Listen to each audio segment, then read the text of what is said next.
Okay, so in this video we're going to be taking a look at the solution of practice problem 6, and before we talk about the purpose of the practice problem 6, I just wanted to tell you that if you have already figured out the loophole that I talked about in the previous video about the practice problem 5, then I would like to comment it down here in the comments, and just let me know if you have figured out the loophole and what do you think the loophole is. Okay, and if you have fixed it, then if you can, do attach some pictures with your comments if that's possible. Okay, now moving on, the practice problem 6 is similar to practice problem 5. This is to boost your confidence, but up till practice problem 5, so practice problem 4 and practice problem 5, both of them I gave you hints about them being similar to some of the example problems. So I'm just giving you the topics, right? I'm telling you which topics to look for, which theories to look for if you want to solve this. But with this practice problem 6, I'm not going to do that. I'm not doing this so that you can assess yourself to know if you can look at a problem and if you can figure out which particular knowledge you have gained that you can apply here to get to the solution easily and faster. Okay, or maybe that could be the only solution to it. Alright, so the purpose of this example was that, and now let's begin the solution.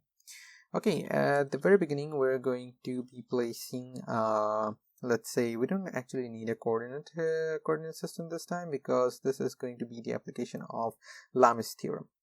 Alright, so what we need is the angles, but then again we can draw up a coordinate system for the ease of our work.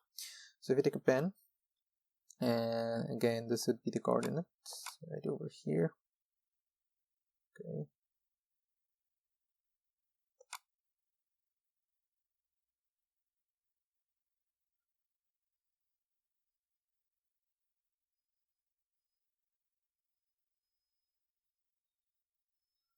Okay, sorry about the disruptions. I didn't want to turn the subtitles on, but unfortunately I did. Anyway, we're going to place the coordinate right over here. Okay, right over there, not there. Yeah, okay.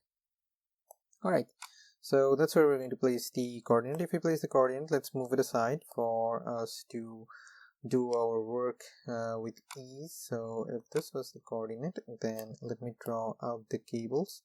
Here's one cable, here's another cable, here is 30 degrees, here is 45 degrees. So to apply Lamy's theorem, and then we have the tire.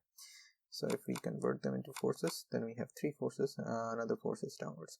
So if we want to apply the Lamy's theorem, we need to know the angles between the cables, and to do that, we have 45 degrees here, 30 degrees here. If you want to figure out this particular angle, then we know that from here all the way to here is 180 degrees, and if we subtract 45 and 30 from 180 degrees, then we're going to get the angle, this particular angle, okay, which is between the cables, which means this particular angle.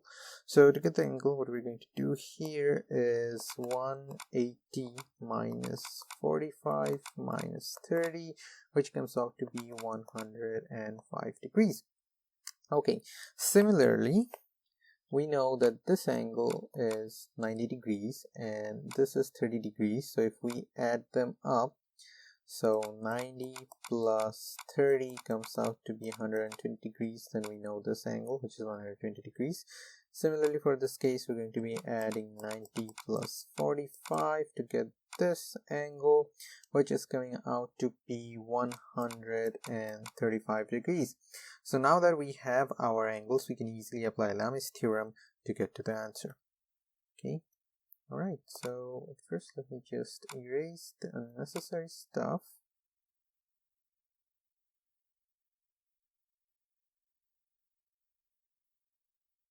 Let's erase everything up.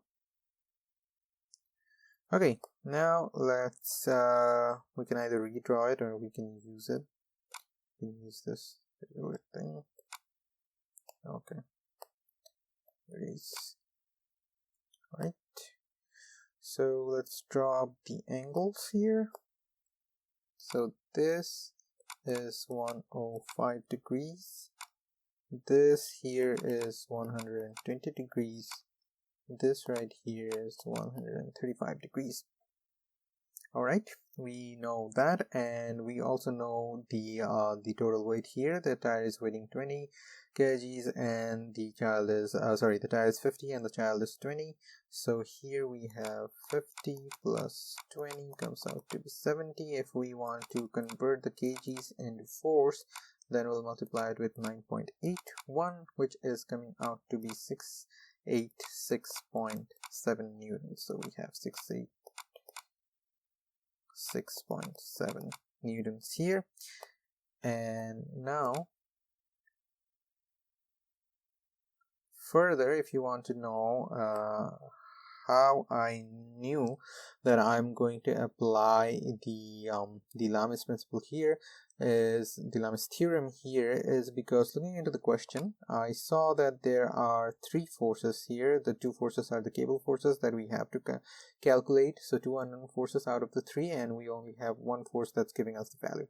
So as Lamis theorem said, if you have to calculate between three forces and you only know the force value of one, but you know the angles between them and the angles were given, then you can get the other forces.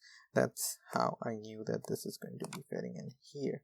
So from the theory definition. So if you don't have a copy of the book, you can use the link in the description to get the book and read it for yourself so you can figure things out like that. Okay, now I'll take the pen tool again, and now we're going to apply Lamis theorem here. So in Lamis theorem, let's say that for ease, let's say this branch of tree here, we'll name it A, the other branch here, we'll name it B, and the join of the cables here, we'll call it point C. Okay. Alright, so then the force here is going to be TAC, and the force here, we'll name it TBC.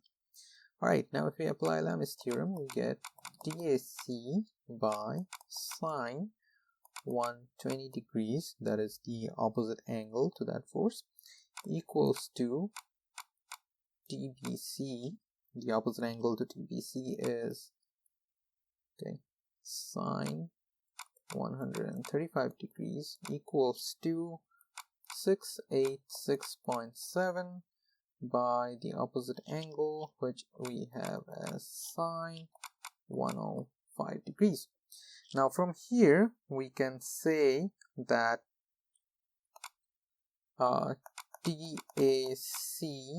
by sine 120 degrees is equals to 686.7 by sine 105 degrees, and from here we can easily calculate TAC, which is coming out to be 686.7 multiplied with sine 120 degrees divided by sine 105, and the force of TAC is coming out to be 615.67 newtons. So now we know this force TAC, which is 615.67 newtons.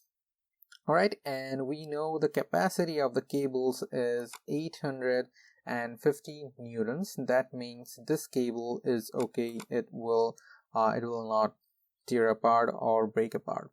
Okay, similarly, you can calculate TBC just the way I did TAC. I'm not going to do that here. It's pretty simple, and I've shown you how to do it anyways. And if you've gone through the example problems, I'm pretty sure that you were able to do this practice problem by yourself. You were able to figure out which theory to apply, and then you were able to do it. Maybe you're just here to check if your answer was correct or not. Okay, so TBC, you can figure it out yourself, and if you see that that is greater than 850 newtons, then you'll know that the cable is not going to work. You have to change the cable for this scenario, and if it's less than 850, then everything is okay. The guy can keep the a swing. Yeah, the guy can keep the swing as it is for his children to play with.